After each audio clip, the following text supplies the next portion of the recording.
देखो रिकॉर्डिंग का मैसेज क्या स्क्रीन शेयर है।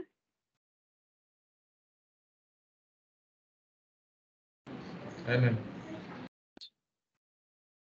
तो देखो हम लोग का under writing of shares complete हो गया था।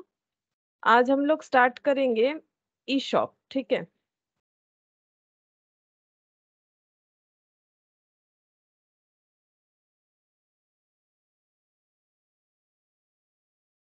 ई शॉप, ठीक है। ई शॉप का मतलब क्या होता है? एम्प्लॉय स्टॉक ऑप्शन प्लान, ठीक है। इसे हम लोग बोलते हैं एम्प्लॉय स्टॉक ऑप्शन प्लान या फिर स्कीम भी बोलते हैं। कभी कभी इसे ESOS ऐसे भी बोला जाता है, ठीक है। एक ही बात है। पूरा नाम क्या है? एम्प्लॉय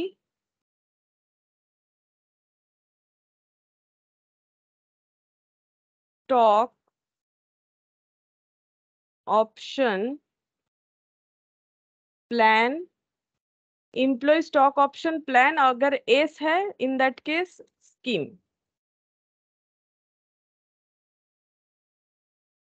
ठीक है। अच्छा, अब ये क्या होता है? देखो, एम्प्लॉय स्टॉक ऑप्शन प्लान या फिर एम्प्लॉय स्टॉक ऑप्शन स्कीम का मतलब ये समझ में आ रहा है। देखो, एम्प्लॉय से रिगार्डिंग कोई एक मैटर है और एम्प्लॉय को स्टॉक यानी जो है शेयर, स्टॉक यानी क्या हो गया? शेयर हो गया। तो शेयर मतलब बहुत सारा शेयर जब एक साथ होता है हम लोग उसे स्टॉक बोलेंगे। तो एम्प्लॉय स्टॉक ऑप्शन, अब देखो एम्प्लॉय को ये स्टॉक लेना ऑप्शन में आता है। मतलब ऑप्शन में मतलब ऑप्शनल है, कंपलसरी नहीं है। ऑप्शन का मतलब क्या होता है कि अगर हम लोग कोई भी काम करते हैं उसके लिए ऑप्शन है, मतलब हम लोग कर भी सकते नहीं भी कर सकते। अगर कंपलसरी होता है तो उसमें लैंग्वेज तो ऑप्शन का होगा नहीं।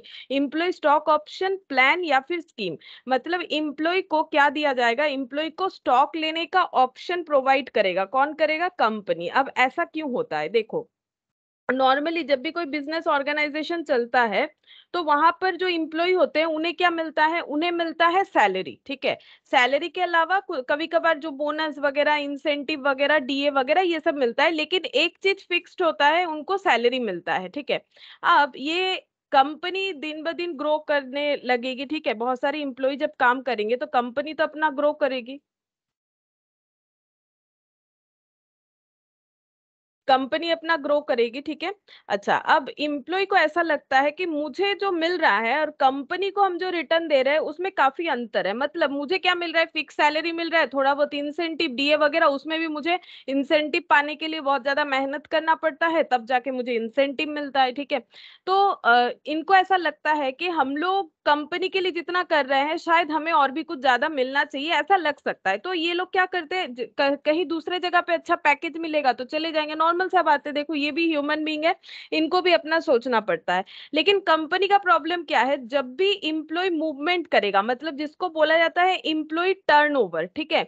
ये वाला तुम लोग लेबर कॉस्टिंग जिनका है या जिन्होंने पढ़ा है वहां पर देख सकते हो, लेबर कॉस्टिंग में ये वाला रहता है इम्प्लॉय टर्नओवर। तो इम्प्लॉय बार बार एक जगह से दूसरे जगह चला जाए, ये कभी भी कंपनी के लिए अच्छा नहीं होता है। इम्प्लॉय टर्नओवर कंपनी के लिए एक बैड कंडीशन हो जाता है। क्यों हो जाता है? जब भी कोई नया एम्प्लॉय आएगा उसे फिर से ट्रेनिंग दो तो उसका खर्चा, ठीक है।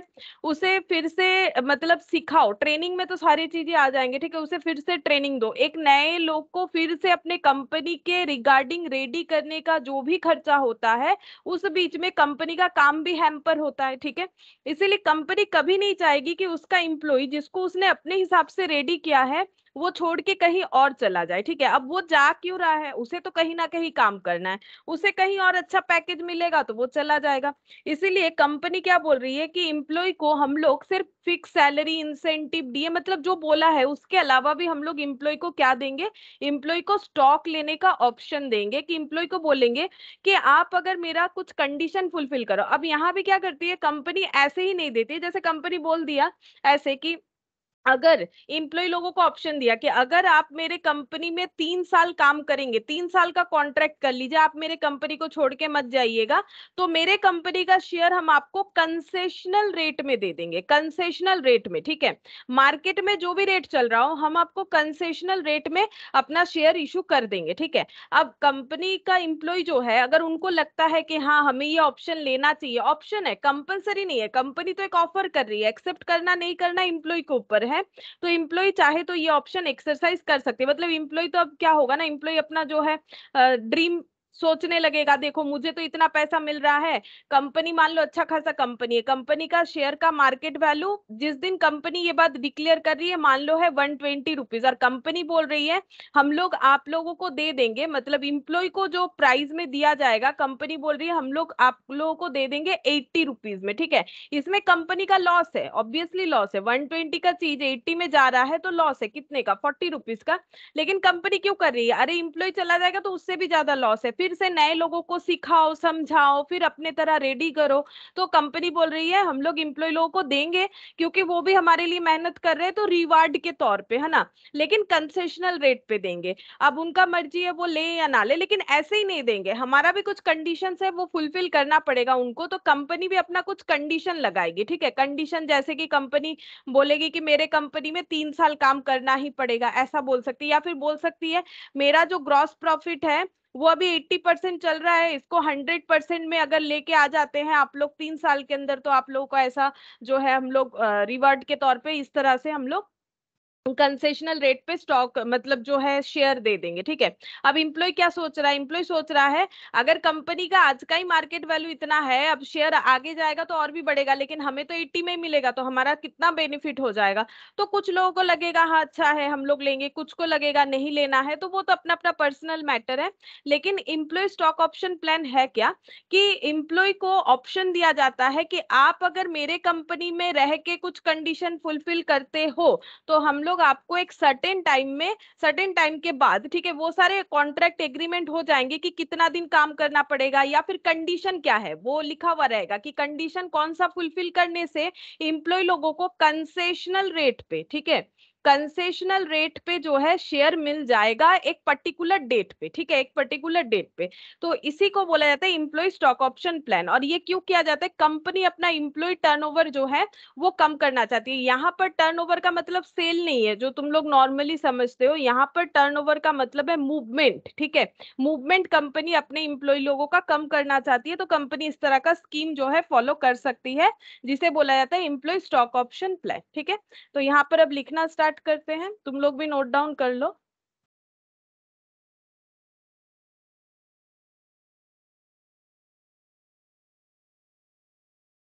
Contract of giving the options, तो ऑप्शनल है, हमेशा याद रखो ऑप्शनल है, कंपलसरी नहीं है कि नहीं नहीं लेना ही पड़ेगा काम करना ही पड़ेगा जीपी बढ़ा के देना ही पड़ेगा, नहीं। अगर आप ये फुलफिल करने का प्रॉमिस कंपनी को करते हो तो कंपनी भी अपना प्रॉमिस निभाएगी। लेकिन उसके बाद भी ना अगर मान लो इम्प्लॉय ने कंडीशन फुलफिल कर दिया, इम्प्लॉय ने जीपी बढ़ा दिया, उसे कंसेशनल रेट में कंपनी ऑफर भी कर रही है, लेकिन बेचारा इम्प्लॉय के पास पैसा होगा तभी ना वो ले सकता है, हो सकता है कि वो 80 रुपीज में भी लेने के लिए केपेबल ना हो, तब वो नहीं ले पाएगा ऑप्शन, ठीक है, ऐसा भी कंडीशन हो सकता है, वो तो डिपेंड करेगा ऑन दैट मोमेंट इम्प्लॉय का क्या कंडीशन है, ठीक है। तो इसीलिए ऑप्शनल बोला जाता है, लो तो भी ठीक है ना लो तो भी ठीक है। बेसिकली कंपनी एक लालच दिखा रहा है कि, হ্যাঁ বল। না, এই যে কোম্পানি যে বলছে যে স্টক যখন আসে দেওয়া হবে, তাহলে এটা কি এরকম কোনো কিছু নিয়ম থাকে যে 100টা শেয়ারই নিতে হবে বা 200টা নিতে হবে, নাকি যার যেরকম ইচ্ছে সেরকমই করতে পারে? না, এটা হচ্ছে যার যেরকম ইচ্ছে নয়, এটা হচ্ছে তোমার যখন কন্ট্রাক্টটা হবে না তখনই বলে দেয় যে পার এমপ্লয়িতে কত করে ওরা দেবে, ঠিক আছে। এবারে সেটা যদি স্কিমে লেখা থাকে যে তুমি যতটা নিতে পারবে অতটাই নেবে তাহলে হতে পারে, নর্মালি হচ্ছে যে লিখে দেয় যে এক একটা এমপ্লয়িকে কতগুলো দেবার অফার। এবার দেখো তুমি যত নিতে পারবে তোমার তত বেনিফিট, যদি কোম্পানির মার্কেট ভ্যালুটা বাড়ছে, ঠিক আছে। এরকমও তো হতে পারে যে কোম্পানি আগে গিয়ে খারাপ পারফরমেন্স করছে, তাহলে তোমার আজকের ডেটের হিসেবে কোম্পানির কিন্তু শেয়ার মার্কেটের ভ্যালুটা পড়ে যাবে, তখন কিন্তু এমপ্লয়ি নেওয়া উচিত নয়। কেন নেবে, যদি লসে চলছে তখন দেখা যাবে এমপ্লয়ি আগেই ছেড়ে চলে গেছে, ঠিক আছে। কিন্তু নেবার সময় হচ্ছে কোম্পানি বলে দেয় যে পার এমপ্লয়িতে আমরা কতগুলো দেবো, আনলিমিটেড তো দেবে না, হয়তো বলে দিলে এক একটা এমপ্লয়িকে মিনিমাম 10টা করে নিতে হবে, যদি এরকম বলে দেয় তাহলে ওদেরকে 10টাই নিতে হবে। যদি বলে দেয় যে আমরা ম্যাক্সিমাম 10টাই দেবো এর মধ্যে যত নিতে পারে তাহলে ততগুলো নেবে, ঠিক আছে। এরকম এটা ডিপেন্ড করছে যে কিরকম এগ্রিমেন্ট হচ্ছে, কিরকম কন্ট্রাক্ট হচ্ছে তার উপরে ডিপেন্ড করবে, বুঝতে আচ্ছা, পারলে। ঠিক আছে। হ্যাঁ। হুম। হ্যাঁ ম্যাম। আচ্ছা, contract of giving the options two employees to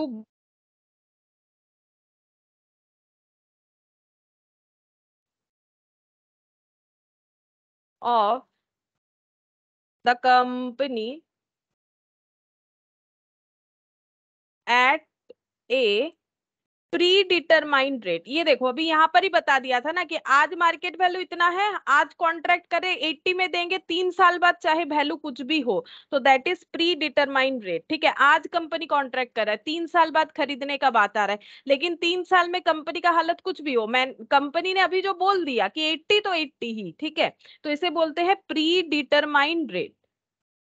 pre determined price या रेट जो भी बोलो, and a predetermined date, और डेट भी प्री डिटरमाइन होगा, जैसे 3 साल बाद, लेकिन 3 साल बाद सिर्फ नहीं बोला जाता है, 3 साल बाद कौन से डेट पे होगा वो भी कॉन्ट्रैक्ट में लिखा जाता है। एग्जैक्टली कुछ भी प्रोबेबल बेसिस पे नहीं है कि 3 साल बाद कभी भी, ऐसा नहीं होगा, एक डेट बता दिया जाएगा। ठीक है, तो कॉन्ट्रैक्ट है ना, सारी चीज जो है क्लियरली रिटन डाउन होता है तभी तो वो कॉन्ट्रैक्ट बनता है, नहीं तो एम्बिगुअस हो जाएगा ना, एम्बिगुअस तो कॉन्ट्रैक्ट हो नहीं सकता है।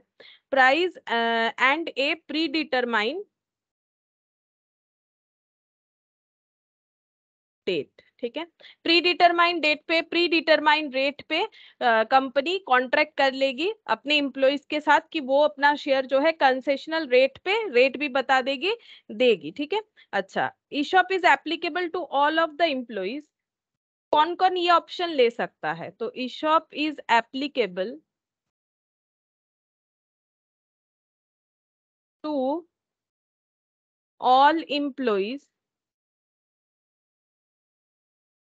Of the company. कंपनी में जितने भी लोग हैं सभी ईशॉप ले सकते हैं, मतलब सभी को कंपनी इस तरह का ऑफर कर सकती है। ठीक है, अब सभी में कौन कौन आ जाता है, तो हम इंक्लूजन और एक्सक्लूजन भी लिखवा देते हैं कि कौन कौन इंक्लूडेड है, कौन कौन एक्सक्लूडेड है। ठीक है, तो इंक्लूजन मतलब कौन से लोगों को ये ऑफर मिलता है। इंक्लूजन में हो जाएगा पहला परमानेंट एम्प्लॉय, जो परमानेंट एम्प्लॉय है, ठीक है, परमानेंट बेसिस पे काम करते हैं, पार्ट टाइम नहीं, उन्हें मिलता है। अच्छा, डायरेक्टर्स को मिलता है, कंपनी के जो डायरेक्टर्स है उनको ये ऑफर किया जा सकता है, और ऑफिसर्स। ठीक है, अच्छा, और किनको नहीं मिलता है एक्सक्लूजन? वैसे तो बोला है सभी को मिलता है, लेकिन किस तरह के लोगों को नहीं मिलेगा, देखो, उनको नहीं मिलना चाहिए जो कंपनी में सारा, मतलब अपना जो है सारा टाइम जो है कंपनी में नहीं देता होगा, है ना, उन लोगों को नहीं मिलना चाहिए। जो कंपनी के लिए दिन रात मेहनत कर रहे हैं उन्हीं को मिलना चाहिए। तो जैसे देखो, इंडिपेंडेंट डायरेक्टर, इंडिपेंडेंट डायरेक्टर मतलब जो सिर्फ मीटिंग में सीटिंग फीस के लिए आता है, मतलब सीटिंग फीस लेके चला जाता है, मतलब मीटिंग अटेंड किया चला गया। ठीक है, ये पेरोल में नहीं पड़ते हैं, तो ये हो गया नॉट इंडिपेंडेंट, मतलब सिर्फ जिस दिन मीटिंग अटेंड करेंगे उसी दिन का इनको फीस मिलता है, तो ये इंडिपेंडेंट होते हैं नेचर में। तो इंडिपेंडेंट डायरेक्टर, इनको नहीं मिलता है। ठीक है, और अगर कोई कंसल्टेंट वगैरह है, कंपनी के कंसल्टेंट अपॉइंटेड है, लेकिन ये कंपनी के परमानेंट नेचर के एम्प्लॉय नहीं होते हैं, ठीक है, तो कंसल्टेंट वगैरह अगर कोई कंपनी में है तो उनको नहीं मिलता है। ठीक है, तो एक्सक्लूजन में ये 2 पॉइंट हमें याद रखना है। अच्छा, अब नेक्स्ट हम लोग पढ़ेंगे कि ईशॉप का ऑब्जेक्टिव क्या है, जो मैंने यहाँ पर भी बताया। ऑब्जेक्टिव ये है कि कंपनी में इम्प्लॉय टर्नओवर को रोक लिया जाए, इसमें बहुत ज्यादा लॉस होता है कंपनी का। ठीक है, और दूसरा बात ये है कि अगर कंपनी ऐसा ऑफर देगी तो इम्प्लॉय भी मोटिवेटेड रहेंगे कि भाई कहीं ना कहीं तो काम करना है, यहाँ अगर 3 साल करेंगे या फिर इनका जीपी बढ़ाने का कोशिश करेंगे तो फ्यूचर में जाके हमें भी अच्छा शेयर जो है, हम लोग भी शेयर होल्डर बन जाएंगे, इम्प्लॉय से शेयर होल्डर बन जाएंगे, तो उनको भी अच्छा लगता है। ठीक है, तो ऑब्जेक्टिव क्या है? Objective of eShop,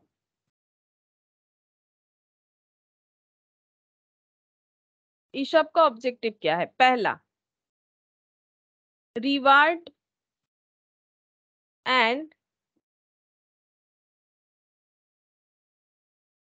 recognition to employ. ठीक है, एम्प्लॉय को हम लोग क्या कर रहे हैं, उनको एक रिकॉग्निशन दे रहे हैं कि हाँ आप लोग इतना मेहनत करें, मतलब उनको भी थोड़ा अच्छा फील करवा रहे हैं बेसिकली कि हाँ देखो आप लोग सिर्फ सैलरी लो चले जाओ, ऐसा मतलब पराया पराया नहीं फील करवा रहे हैं, इनको भी एक रिकॉग्निशन दे रहे हैं, नहीं आप भी कंपनी का उतना ही हिस्सा हो जितना हम लोग है, तो आप आपको भी कुछ एक्स्ट्रा मिलना चाहिए, तो कंपनी को एक रिवार्ड यानी कि मतलब क्या बोले गिफ्ट के जैसा, ठीक है, रिवार्ड मतलब उनको भी अच्छा लगेगा, रिकॉग्निशन देना, ठीक है, ये हो गया।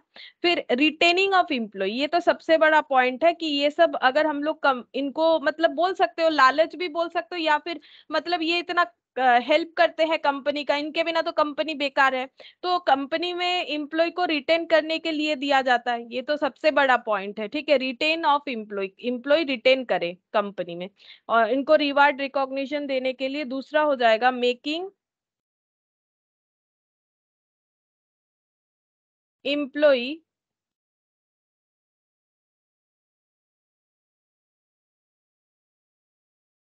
Participate in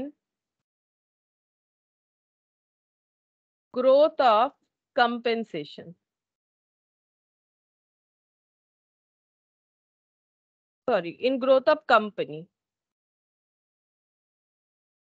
making employ participate in growth of company, इसमें क्या होगा, कंपनी के ग्रोथ में ये लोग भी हेल्प करेंगे। देखो अगर सिर्फ सैलरी मिलेगा तो ये अपना जितना काम करना है ना उतने टाइम पे बस उतना ही काम करके निकल जाएंगे, लेकिन अगर इनको ऐसा टारगेट दिया जाए कि आप अगर हमारी कंपनी का जीपी इतना बढ़ाते हो, अब अगर इनका ऐसे लगेगा, दिमाग में रहेगा कि हाँ अगर हम लोग कंपनी का जीपी बढ़ा के देंगे तो हमें सैलरी के अलावा कुछ और भी मिलेगा 3 साल बाद, तो ऐसे सोच में ये लोग क्या करेंगे, कंपनी को ग्रोथ का जो है ग्रोथ को मतलब बढ़ाने के लिए, कंपनी को ग्रो करवाने के लिए ये भी पार्टिसिपेट करेंगे, ठीक है। मतलब ये लोग ऐसा नहीं सोचेंगे कि मुझे तो सिर्फ सैलरी ही मिलना है, अगर हम 10 घंटा ड्यूटी दे तो भी सैलरी मिलेगा, 12 घंटा ड्यूटी दे तो भी सैलरी मिलेगा, तो हम 10 घंटा ही देंगे, 12 घंटा क्यों ड्यूटी दे, ठीक है, एक एग्जाम्पल दे रहे हैं, ठीक है।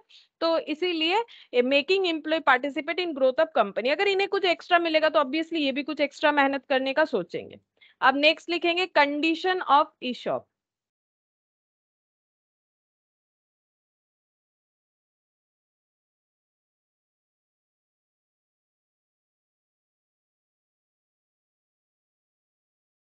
ईशॉप इशू करने का कंडीशन क्या क्या है, ठीक है, सबसे पहले तो जनरल मीटिंग में स्पेशल रिजोल्यूशन पास करवाना पड़ेगा, ठीक है, पहला पॉइंट हो जाएगा स्पेशल रिजोल्यूशन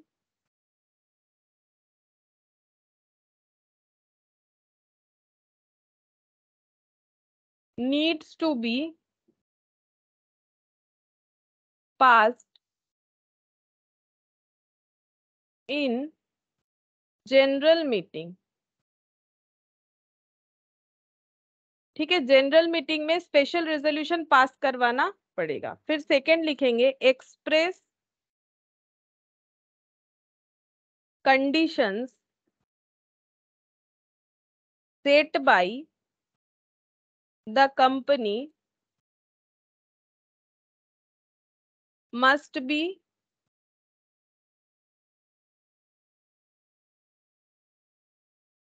fulfilled for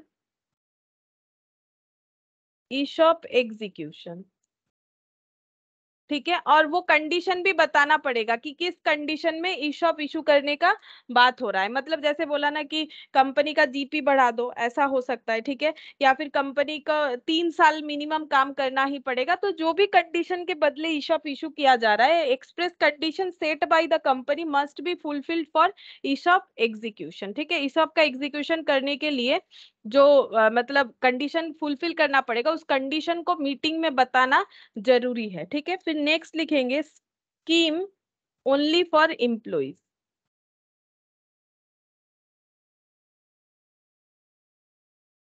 ठीक है, ओनली फॉर एम्प्लॉइज का मतलब ये तो मैंने शायद पहले भी बताया है, देखो सारे एम्प्लॉइज को मिलेगा, कौन कौन इंक्लूजन है कौन कौन एक्सक्लूजन है, बट यहाँ पर ओनली फॉर एम्प्लॉइज बताने का ये रीजन है कि ये ट्रांसफरेबल नहीं है, मतलब एम्प्लॉय लेना चाहेगा तो वो ले सकता है लेकिन किसी और को बेच नहीं सकता है। जैसे अगर राइट शेयर वगैरह कभी पढ़ते हो तो वहां पर देखोगे कि अगर राइट शेयर जो है वो शेयर होल्डर का बात हो जाता है, मतलब हम ट्रांसफरेबल सिचुएशन बताना चाहते हैं कि एक शेयर होल्डर अगर अपना राइट शेयर नहीं एक्सरसाइज करना चाहता है तो वो किसी और को अपना राइट सेल कर सकता है, लेकिन ईशॉप का ऐसा नहीं है, एम्प्लॉय नहीं लेगा तो फिर नहीं लेगा, वो कंपनी के पास ही ऑप्शन रह जाएगा, वो किसी और को मतलब उसे लेना नहीं है, किसी और को बेच दिया, ऐसा नहीं होता है। तो scheme only for employ, that is, ऐसे करके लिख लो, that is ESOP is not transferable.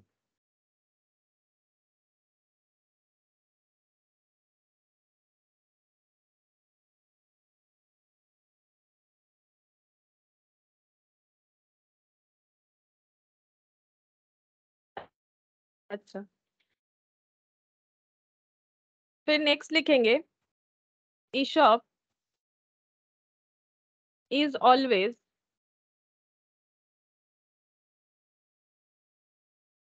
granted at a price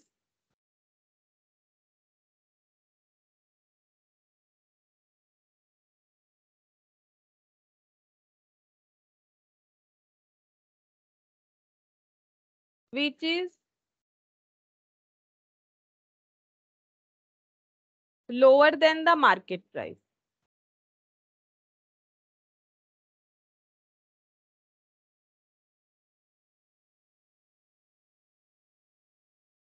मतलब ईशॉप जो है वो बोल रहा है is always granted at a price which is lower than the market price, मतलब मार्केट प्राइस से कम प्राइस में ईशॉप देना पड़ेगा, नहीं तो एम्प्लॉय क्यों लेगा।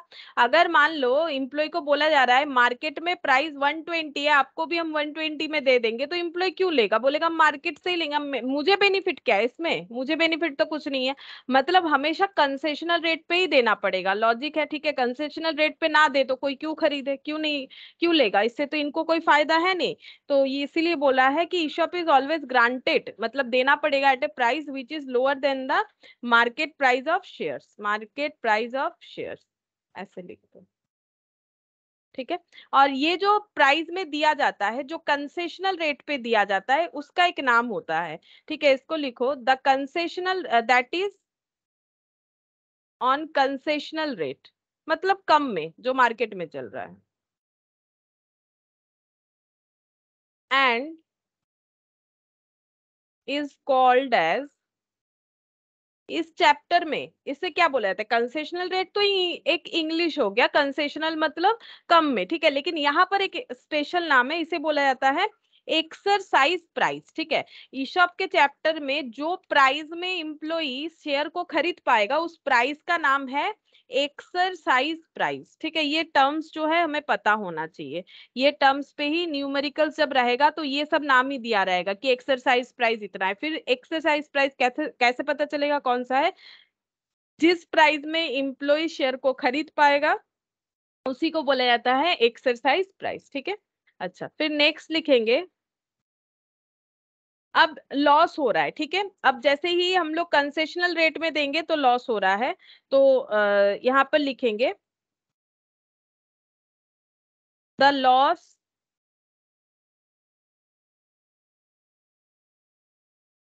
For company, the loss of company for giving shares at concessional rate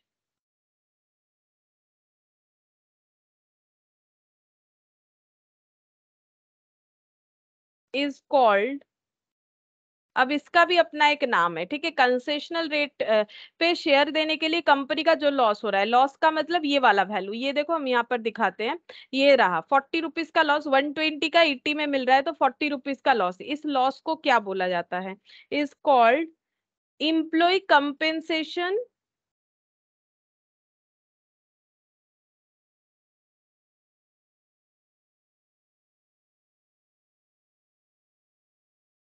expense, ठीक है। मतलब इम्प्लॉय को कंपेंसेट करते हुए जो खर्चा हुआ, इसका नाम ये है, ठीक है। हमें इसी नाम पे रिकॉर्ड करना पड़ेगा, जैसे ये एक्सरसाइज प्राइस, इसे बोला जाता है इम्प्लॉय कंपेंसेशन। इसे एक्सरसाइज प्राइस क्यों बोला जाता है, क्योंकि इस प्राइस पे एक्सरसाइज कर रहे हैं, मतलब ऑप्शन को ले रहे हैं।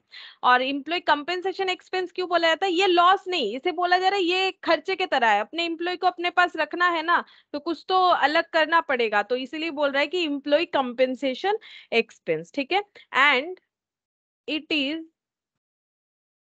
to be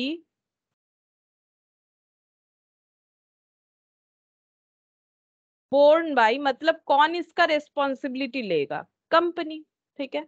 तो जो भी लॉस होगा वो कंपनी बियर करेगी, ठीक है, तो बोर्न बाय कंपनी। अच्छा, अब एक एग्जाम्पल देखते हैं,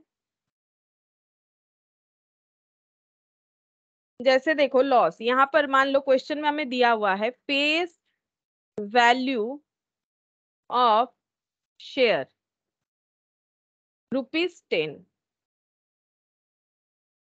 market value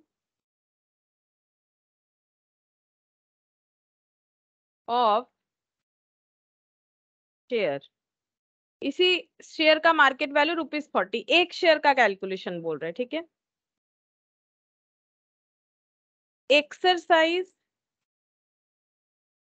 price of share ₹30, ठीक है। अब क्वेश्चन ये है कि फाइंड एम्प्लॉय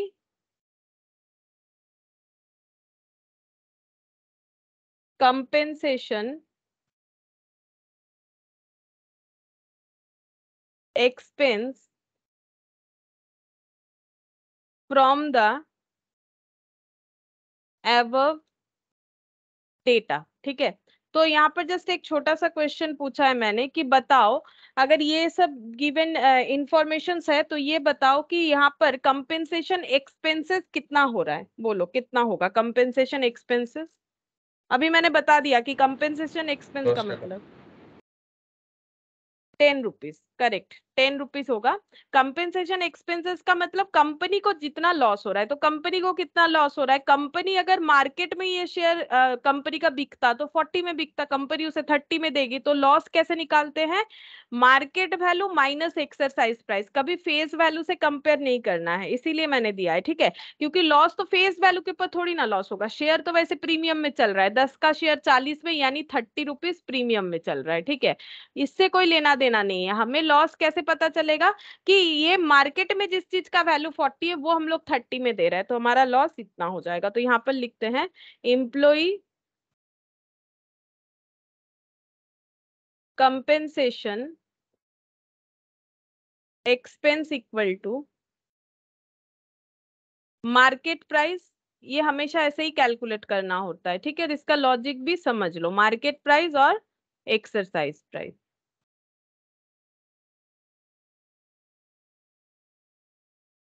40 माइनस 30, तो ये हो जाएगा ₹10, ठीक है। ₹10 का हम लोग का लॉस हो गया। अच्छा, नेक्स्ट देखो, और भी कुछ टर्म है वो भी हमें पढ़ना है, some important term.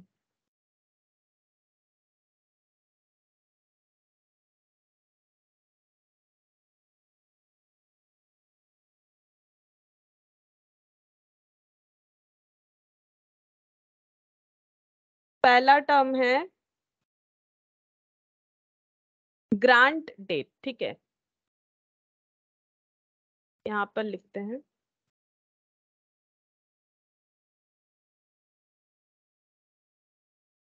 Grant date कौन सा डेट है, ठीक है। सपोज 1111 में, मतलब 1 जनवरी 2011 में कंपनी ने क्या किया, अपने एम्प्लॉय से कॉन्ट्रैक्ट कर लिया, ठीक है। मतलब कॉन्ट्रैक्ट कर लिया इन द सेंस कि कंपनी ने ईशॉप का स्कीम अनाउंस किया कि जो भी एम्प्लॉय दिस पर्टिकुलर कंडीशन को सेटिस्फाई कर देगा, अब कंपनी टू कंपनी वैरी करेगा कि कंपनी क्या कंडीशन रखना चाहता है, ठीक है। तो कंपनी क्या करेगा, कंपनी को तो पहले अनाउंस करना पड़ेगा कि हाँ हम लोग ईशॉप जो है ईशॉप देना चाहते हैं, और ईशॉप तभी मिलेगा अगर ये कंडीशन फुलफिल होगा, मतलब बात को तो बोलना पड़ेगा, एक्सप्रेस करना पड़ेगा। तो जिस दिन एक्सप्रेस कंपनी करती है, मतलब स्कीम अनाउंस करती है, उस डेट को बोला जाता है ग्रांट डेट, ठीक है। जिस दिन स्कीम अनाउंस होता है उस डेट को बोला जाता है ग्रांट डेट। तो यहाँ पर लिखते हैं date of announcement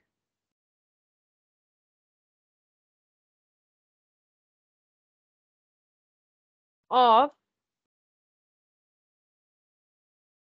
scheme of ESOP, ठीक है। Date of announcement of scheme of ESOP, ठीक है।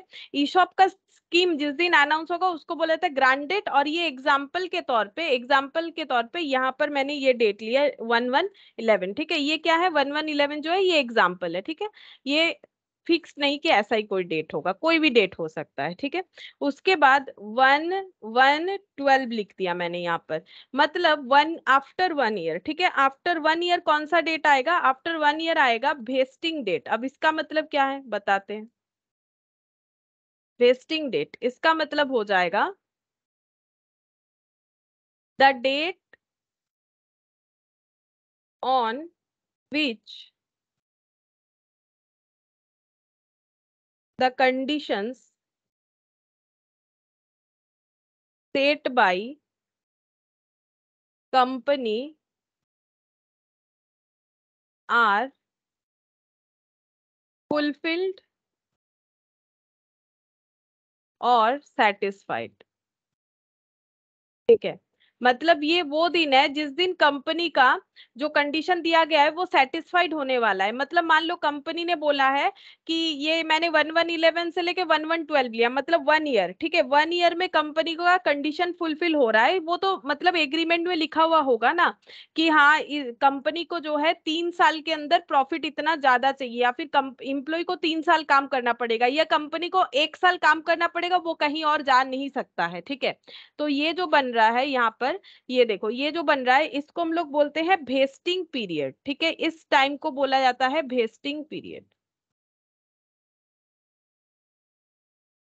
वेस्टिंग पीरियड मतलब जिस पीरियड में कंडीशन चल रहा है, मतलब सीधा बात है, कंपनी ने अपना ईशॉप का स्कीम अनाउंस कर दिया और मान लो ये स्कीम चलेगा 1 ईयर, मतलब कंपनी ने मान लो ऐसा कोई कंडीशन रखा कि मेरे कंपनी में 1 साल काम करना है, आप कहीं दूसरे जगह नहीं जा सकते हो, तो 1 साल जैसे ही कंप्लीट हुआ, ये दिख रहा होगा 1 ईयर, 1111 से 1112, तो ये जो डेट आएगा जिस दिन कंडीशन कंप्लीट हो जाएगा, फुलफिल्ड हो जाएगा, तो उस दिन को बोला जाता है वेस्टिंग डेट, और उतने टाइम पीरियड को, ग्रांट डेट से लेके वेस्टिंग डेट के पीरियड को बोला जाता है वेस्टिंग पीरियड। ठीक है, अच्छा इसके बाद कंपनी को क्या करना पड़ेगा, यहाँ पर और एक डेट आ सकता है। ठीक है, जैसे मान लो नेक्स्ट डेट आ रहा है 1113, ठीक है, ये सब डेट एग्जाम्पल है, डेट कुछ भी चेंज हो सकता है। ठीक है, अच्छा यहाँ पर हम लिखते हैं, इस डेट को बोला जाता है exercise date.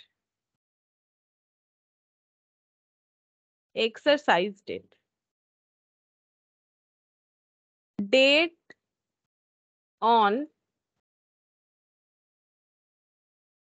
on which the options are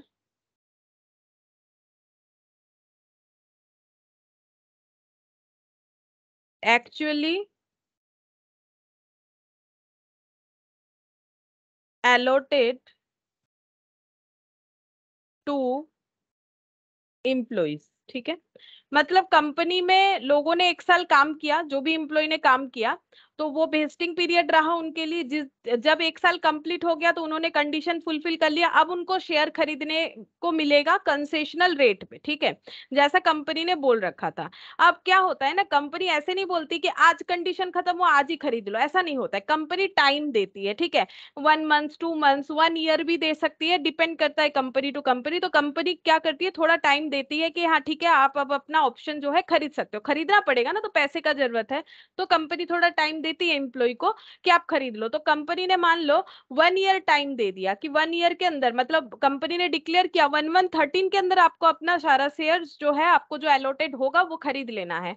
तो ये देखो इसे बोलते हैं exercise date, date on which the options are actually allotted to employ, मतलब जिस दिन एम्प्लॉय खरीद लेगा उसी दिन अलॉट किया जाएगा, पैसा देने पे ना शेयर का अलॉटमेंट होगा। तो कंपनी इसके लिए भी टाइम देती है एम्प्लॉय लोगों को, ऐसा नहीं है कंडीशन फुलफिल हो गया चलो चलो पैसा दे दो शेयर खरीद लो, ऐसा नहीं होता है, कंपनी टाइम देती है। तो ये जो टाइम मिलता है एम्प्लॉय लोगों को खरीदने के लिए, इस टाइम पीरियड को बोला जाता है एक्सरसाइज पीरियड। Exercise period. ठीक है, तो ये टर्म्स हमें पता करना चाहिए। ग्रांट डेट का मतलब जिस दिन कंपनी ईशॉप का स्कीम अनाउंस करती है, या फिर बोल सकते हो जिस दिन अनाउंस करती है एंड कॉन्ट्रैक्ट करती है, वो डेट भी बोल सकते हो, ग्रांट डेट होता है। अच्छा उसके बाद कंडीशन फुलफिल जितने टाइम पीरियड तक चलता है वेस्टिंग पीरियड, जिस दिन कंडीशन फुलफिल हो जाता है लास्ट डेट होता है कंडीशन फुलफिल का वेस्टिंग डेट। ठीक है, और जब इंप्लॉय लोग वो शेयर परचेस करना स्टार्ट करते हैं और उन्हें अलॉटमेंट मिल जाता है, एक्सरसाइज डेट। ठीक है, और वेस्टिंग डेट से लेके एक्सरसाइज डेट तक का जो पीरियड है that is called exercise period. ठीक है, अच्छा अब नेक्स्ट हम लोग ये टर्म्स तो हम लोग को पता चल गया, अब हम लोग पढ़ेंगे अकाउंटिंग ट्रीटमेंट क्या होगा ईशॉप का।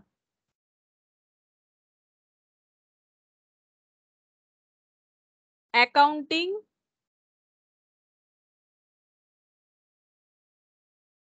ट्रीटमेंट ऑफ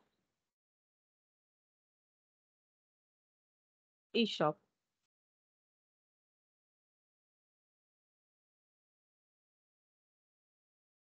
अच्छा ट्रीटमेंट जो है वो दो पार्ट में डिवाइड हो जाएगा। अगर वेस्टिंग पीरियड 1 ईयर का हुआ तो ट्रीटमेंट थोड़ा सा अलग हो जाएगा, अगर मोर देन 1 ईयर का हुआ तो उसमें थोड़ा पॉइंट अलग आ जाएगा। तो यहाँ पर लिख देते हैं vesting period is 1 year if vesting period is 1 year, or if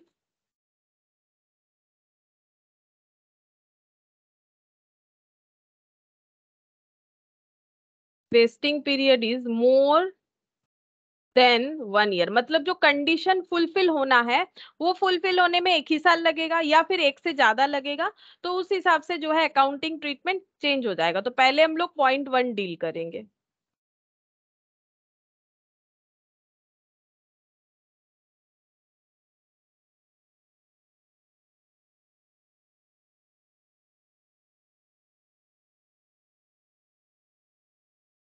vesting period is 1 year, ठीक है। अगर वेस्टिंग पीरियड 1 ईयर होता है तो अकाउंटिंग ट्रीटमेंट कैसा होगा, ठीक है।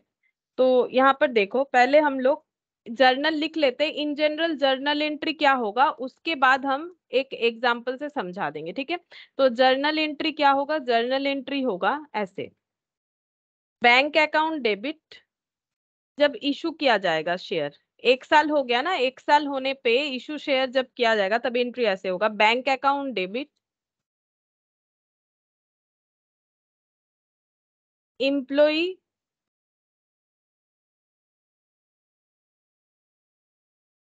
Compensation expense account debit to equity share capital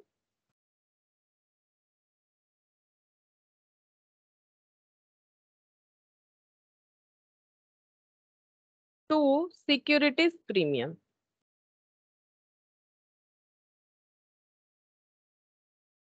तो देखो ये कोई नया एंट्री नहीं है, हम लोग ऑलरेडी इशू ऑफ शेयर्स पढ़ चुके हैं। तो शेयर इशू करने से एंट्री क्या होता है, bank account debit to equity share capital होता है, और अगर प्रीमियम वाला शेयर होता है तो सिक्योरिटीज प्रीमियम, अगर डिस्काउंट वाला शेयर होता है तो discount on issue of shares, ये डेबिट हो जाता है, ठीक है। तो ये entry bank to equity share capital to securities premium, ये वाला कौन सा एंट्री है, ये तो आज हम लोगों ने पढ़ा। अब हम लोग जब भी कंपनी को इशू ऑफ देंगे तो कंपनी का तो लॉस होना ही होना है, ठीक है, कम पे देना पड़ेगा तभी ना एम्प्लॉय लेगा। तो जो लॉस होगा उसे यहाँ पर लॉस के हिसाब से रिकॉर्ड करना पड़ेगा।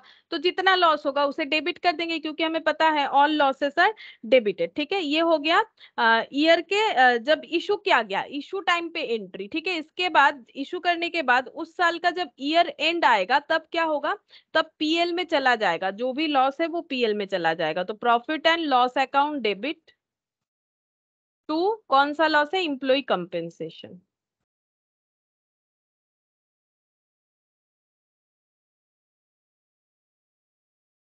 टू एम्प्लॉय कंपेंसेशन, ठीक है। अब इस पे हम लोग एक एग्जांपल करते हैं, मतलब एंट्री तो मैंने लिखवा दिया है, अब हम लोग एक एग्जांपल से इस क्वेश्चन को देख लेते हैं। देखो मतलब ये कंडीशन जो भी आएगा, एग्जांपल ऐसे लेते हैं, फेस वैल्यू जो है शेयर का सपोज है ₹10, मार्केट वैल्यू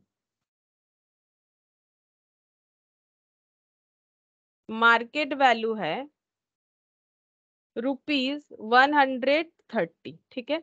एक्सरसाइज प्राइस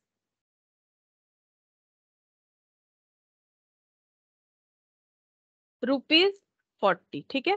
अच्छा, अब हमें इसका एंट्री पास करना है। तो कंपनी ने 1 ईयर का कंडीशन लगाया था, 1 ईयर फुलफिल हो गया। अब कंपनी इंप्लॉय लोगों को शेयर इशू करेगा, और कंपनी का शेयर जिसका मार्केट वैल्यू 130 था, कंपनी ने प्रॉमिस किया था कि ₹40 में इंप्लॉय को दे देगा। अब इंप्लॉय लेना चाहता है तो एंट्री क्या होगा, इंप्लॉय को शेयर अलॉट किया जाएगा, तो इंप्लॉय से पैसा मिलेगा। तो बैंक अकाउंट डेबिट, इंप्लॉय कितना देगा, वो तो ₹40 ही देगा, क्योंकि उसे तो बोला गया था ₹40 में ले लीजिएगा जो भी प्राइस हो, ठीक है। बैंक अकाउंट डेबिट, ठीक है। अब कंपनी, ये एंट्री कौन कर रहा है, in the books of company हो रहा है। कंपनी बोला मेरे पास ₹40 आया, लेकिन आना चाहिए था 130, मेरा तो लॉस हो गया। कितना लॉस हुआ, तो यहाँ पर देखो, इंप्लॉय कंपेंसेशन एक्सपेंस है ना, एम्प्लॉय कंपेंसेशन एक्सपेंस कैसे कैलकुलेट होता है, market value minus exercise price, ठीक है। ये मैंने अभी थोड़ी देर पहले ही तुम लोग को एक छोटा सा क्वेश्चन में दिखाया, बार बार बोल भी रहे हैं, ये रहा, ये देखो, ये छोटे से क्वेश्चन में मैंने दिखाया, यहाँ पर ये देखो, market value minus exercise price, 130 minus 40, तो ये हो गया 90, तो कंपेंसेशन लॉस है 90, तो यहाँ पर लिखेंगे employ compensation expense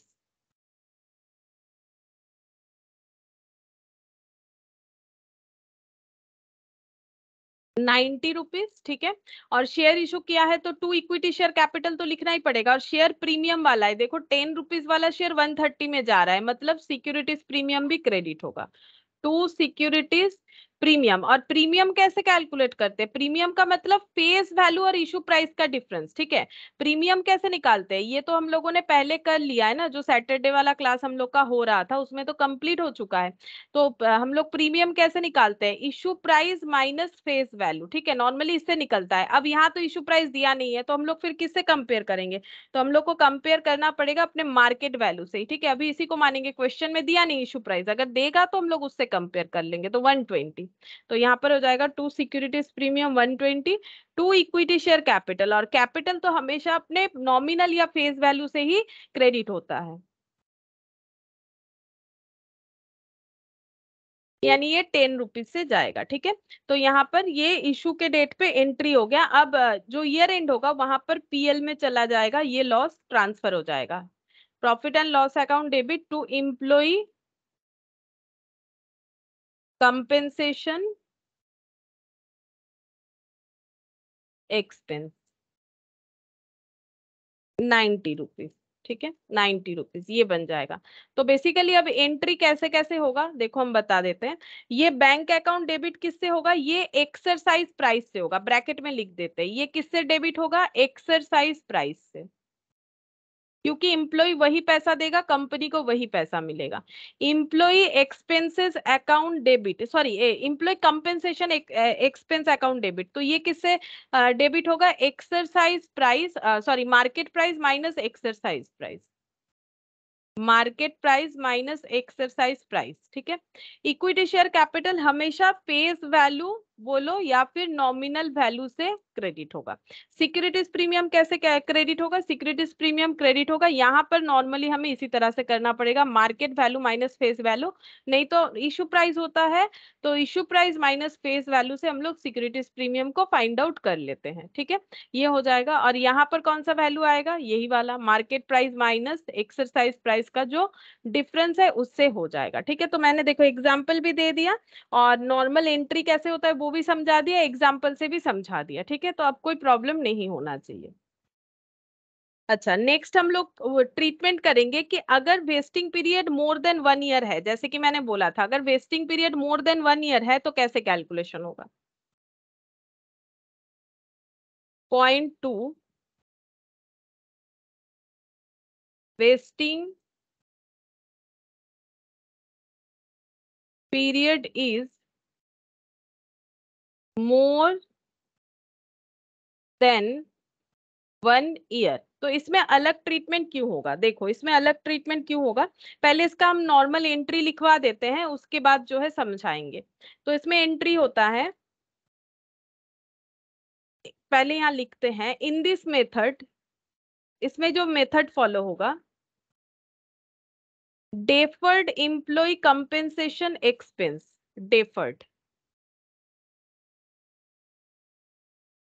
deferred employ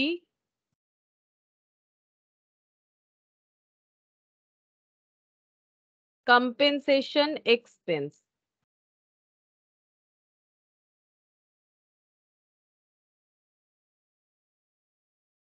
account will be created, ठीक है। यहाँ एक अकाउंट क्रिएट किया जाता है जिसे बोला जाता है डेफर्ड एम्प्लॉय कंपेंसेशन अकाउंट। अब ये क्यों क्रिएट किया जाता है अभी बताएंगे, ठीक है। और नेक्स्ट इसमें और क्या होता है, also we shall create a liability account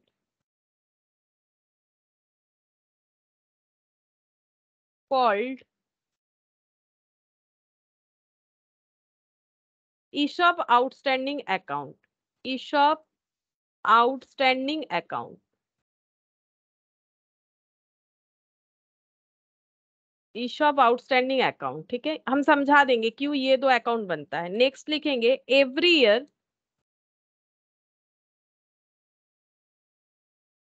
same part of deferred employee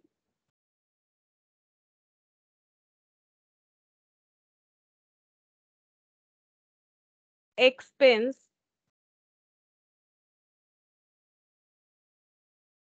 will be transferred to employee compensation account.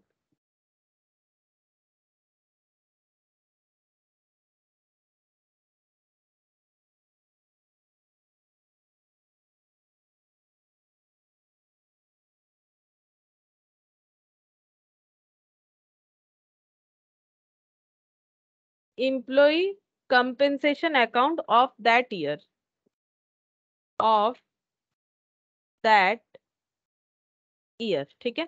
तो ये पॉइंट हम लोग समझ लेंगे एक एग्जांपल के साथ कि यहाँ पर क्या क्या अकाउंट नया बनेगा। एक deferred employ compensation expense account, एक दूसरा बनेगा ईशॉप आउटस्टैंडिंग अकाउंट, और ये जो है ट्रांसफर होगा हर साल, ठीक है, हर साल ट्रांसफर होगा। तो ये क्या बता रहा है, देखो एग्जाम्पल से समझते हैं।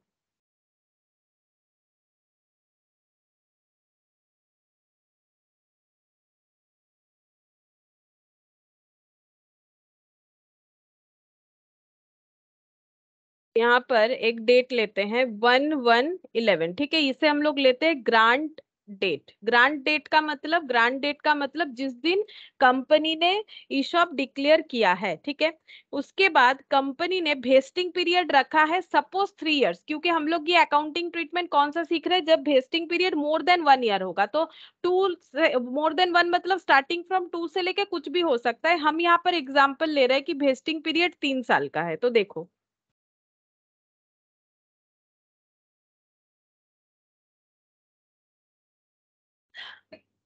देखो यहाँ पर अगर वेस्टिंग पीरियड 3 साल का होगा तो वेस्टिंग डेट मतलब जिस दिन कंडीशन खत्म हो जाएगा वो कौन सा डेट होगा, तो पहला साल कब खत्म होगा, पहला साल खत्म होगा 1/1/12 को, मतलब बेसिकली 31 दिसंबर 11, यानी ये हो गया नेक्स्ट ईयर, ठीक है। उसके बाद ये 1 ईयर कंप्लीट, फिर 1/1/13 ये सेकेंड ईयर कंप्लीट, और 1/1/14 ये हो गया हम लोग का थर्ड ईयर कंप्लीट, ठीक है।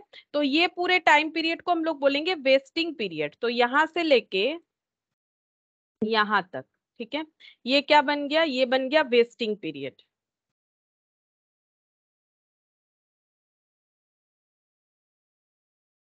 टाइम देखो कौन सा, ईयर 1 ईयर 2 कैसे दिख रहा है, ये देखो यहां से लेके यहाँ, ठीक है, ये ईयर 1, ये गैप ईयर 2, ये ईयर 3, मतलब बेसिकली 1 से लेके नेक्स्ट ईयर का 1 मतलब दिसंबर बोल सकते हो, ठीक है। तो 1 साल, फिर यहाँ से लेके यहाँ तक 1 साल, फिर यहाँ से लेके यहाँ तक 1 साल, ठीक है। इस तरह से 3 इयर्स कंप्लीट हो गया। वेस्टिंग पीरियड जो है यहाँ पर लिख देते हैं इक्वल देके 3 ईयर, ये एग्जाम्पल मान रहे, ठीक है।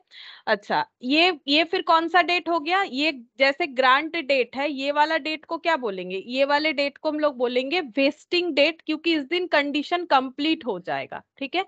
ऐसा एग्जाम्पल लिया है मैंने कि 3 साल का वेस्टिंग पीरियड है, तो वेस्टिंग डेट ये वाला आएगा। अच्छा अब नेक्स्ट हम लोग देखेंगे एक्सरसाइज डेट, और कंपनी ने बोला है कि कब लेना है शेयर, एक्सरसाइज डेट कब ले लेना है, 1 साल के अंदर ले लेना है सपोज, और ये डेट कंपनी ने लगाया है 1/1/15 मतलब 1 ईयर। एक्सरसाइज पीरियड कितना आ गया, 1 ईयर। ये बन गया एक्सरसाइज पीरियड, ये 1 ईयर, ठीक है। ये एग्जाम्पल के लिए, बाकी क्वेश्चन कुछ भी हो सकता है। अच्छा अब यहाँ पर हम लोग एग्जाम्पल में ले लेते हैं, कंपनी ने जब शेयर इशू किया था, मतलब जो सॉरी ईशॉप प्लान इशू किया था, तो कंपनी ने बोला था कि मार्केट वैल्यू चल रहा है आज के डेट पे, मार्केट प्राइस चल रहा है शेयर का सपोज 24 रुपीज, ठीक है। और एक्सरसाइज प्राइस आएगा इम्प्लॉय लोगों का, इम्प्लॉय को एक्सरसाइज करना पड़ेगा, यही वाले शेयर 24 से कम होना चाहिए, सपोज 15 रुपीज लगाया उन्होंने, ठीक है। और फेस वैल्यू है, जो शेयर इशू किया जाएगा उसका फेस वैल्यू बता दिया गया है, दैट गया है। ग्रांट डेट के दिन कॉन्ट्रैक्ट ये हुआ है, और बोला है वेस्टिंग पीरियड कंडीशन कुछ भी होगा, ठीक है, वो हम नहीं लिख रहे हैं अभी। वेस्टिंग पीरियड जो है कंपनी ने बोल दिया है 3 इयर्स, मतलब 3 साल पर्टिकुलर कंडीशन फुलफिल करने पे इंप्लॉय लोगों को शेयर्स जो 24 रुपए का आज के डेट पे चल रहा है वो 15 रुपए में लेने का मौका मिलेगा, ठीक है।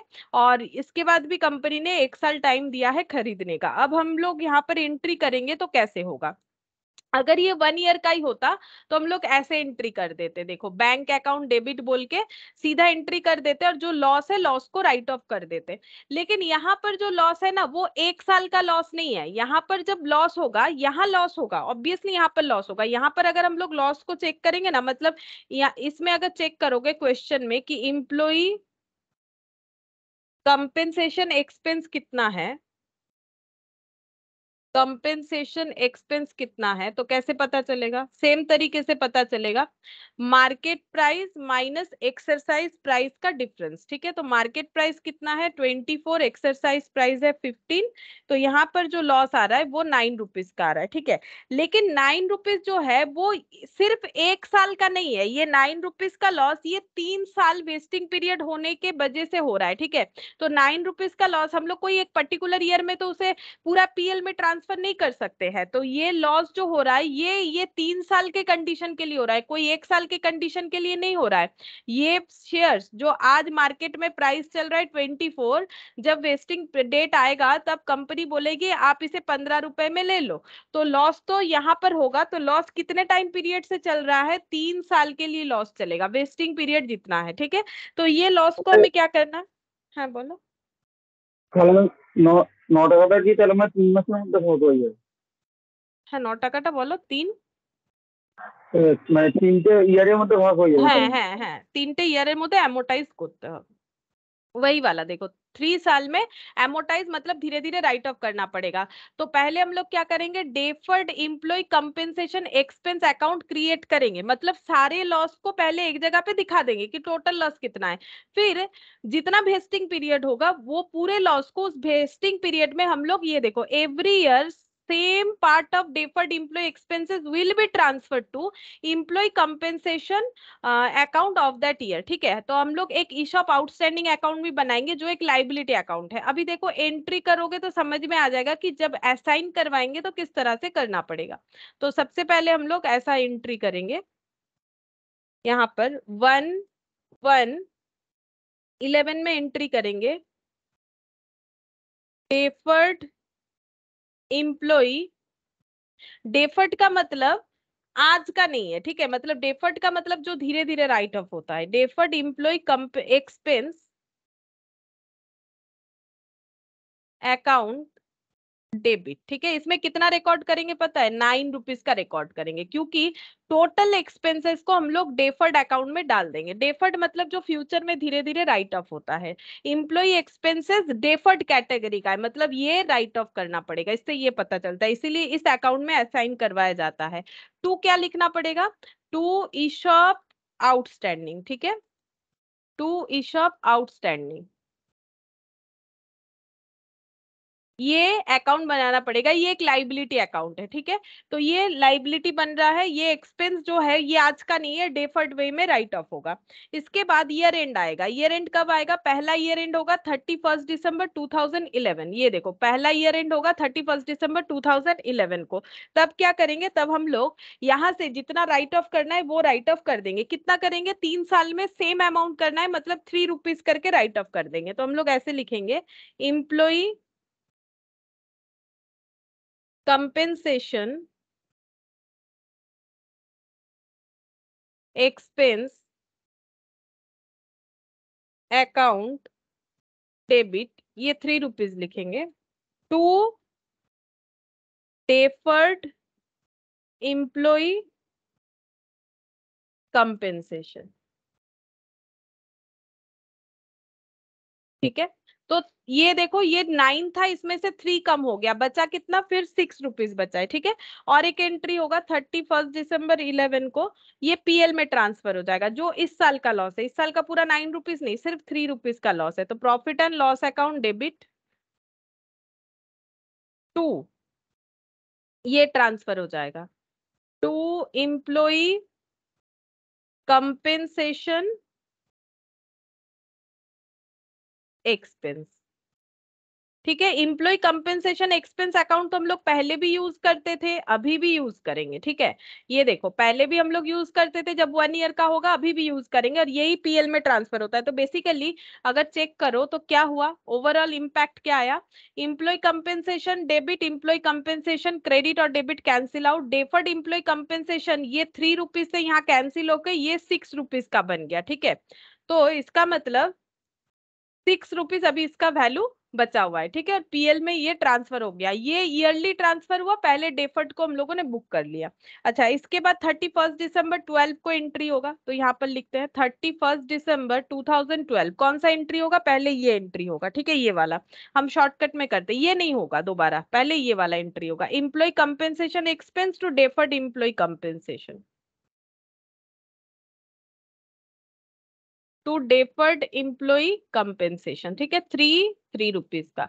और 31 दिसंबर 12 को फिर से ये पीएल में ट्रांसफर कर देंगे, PL debit to employ compensation expense, 3 rupees हो गया 31 दिसंबर 12, और फिर से 31 दिसंबर 13 employ compensation expense account debit 3 rupees to deferred employ compensation 3 rupees, ठीक है।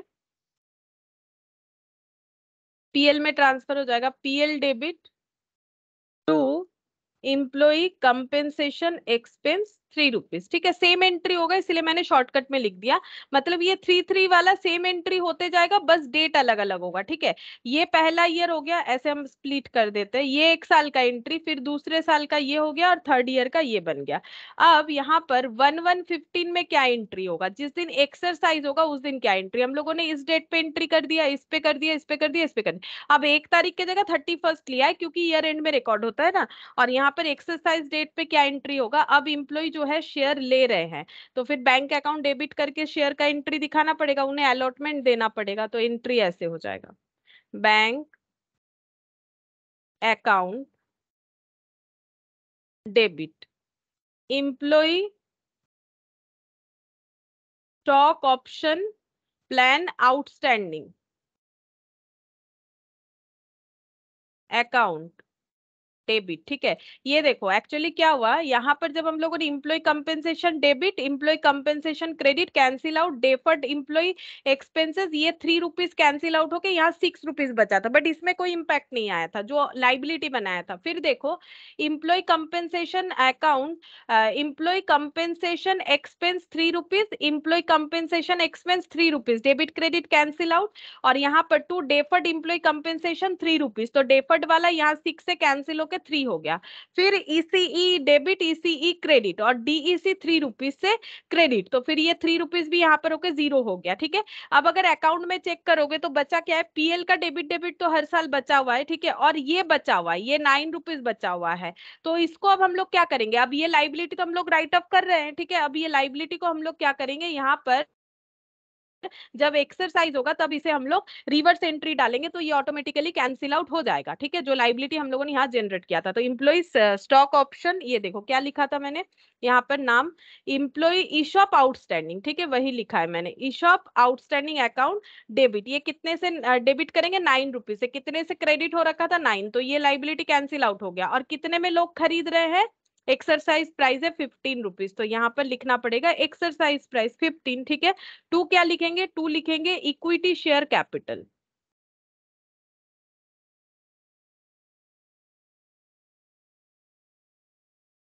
टू लिखेंगे equity share capital, equity share capital 10 rupees से आएगा। और क्या ये प्रीमियम वाला शेयर था, हाँ 24 का शेयर बन चुका था, मतलब 14 का प्रीमियम हो जाएगा, तो टू सिक्योरिटीज प्रीमियम,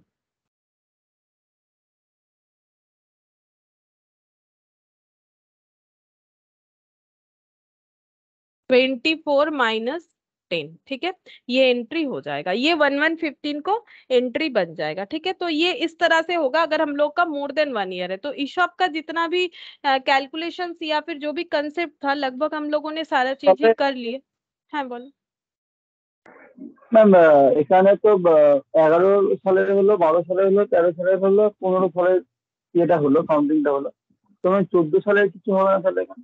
14 সালটা ইউজ ডেট বলে কি হবে না? 1 2 3 না, মানে দেখো এখানে এই জন্য এরকম হলো, প্রথমে আমরা প্রথম বছরেরটা রেকর্ড করলাম। প্রথম বছরটা কবে থেকে চলছে? প্রথম বছরটা হচ্ছে 2011, ঠিক আছে, যেটা এই এন্ট্রিটা হলো। তারপরে হলো 2012 এই এন্ট্রিটা, তারপর 2013 এই এন্ট্রিটা। 14তে কোনো এন্ট্রি এই জন্য হচ্ছে না কারণ 14তে কোম্পানির অন্যান্য এন্ট্রি হতে পারে, কিন্তু এইসব রিলেটেড তো কোনো কাজ হচ্ছে না। কোম্পানি তো সময় দিয়েছে যে 1 বছর পর কিনতে, তাহলে 1 বছর পরের এন্ট্রি হচ্ছে। যদি কোম্পানি 14 সালে কিনতে বলতো তাহলে আমরা 14 সালে এন্ট্রিটা করতাম। কোম্পানি 1115 এ কিনতে বলেছে, ওই জন্য আমরা 1115 এ এন্ট্রি করেছি। যেই ডেটে ট্রানজাকশন হবে ওই ডেটেই এন্ট্রি করব। 14 সালে কোনো রকম ইশপের কিছু হয়নি এখানে, তাই জন্য এন্ট্রি করছি না। যদি হতো তাহলে করতাম। মানে ঠিক আছে। 1114 থেকে 1115 এর মধ্যে ইশপ রিলেটেড কোনো ট্রানজাকশনস দেখাচ্ছে না এখানে। যদি দেখায় তাহলে করতে হবে। যেমন ধরো এরকম কোয়েশ্চেন হতে পারে যে মিডিলে অনেক লোক এই অপশন নেবে না বলে ছেড়ে চলে গেল বা কাজ ছেড়ে চলে গেল, তখন কতগুলো অপশন ল্যাপস হয়ে যাচ্ছে সেটারও এন্ট্রি করতে হয়, ঠিক আছে। তখন ওই এন্ট্রি গুলো হয়, কিন্তু এর মিডিলে এই মুহূর্তে আমাদের এক্সাম্পলে যেহেতু কিছু নেই সেই জন্য আমি আর এখানে কিছু করলাম। আচ্ছা।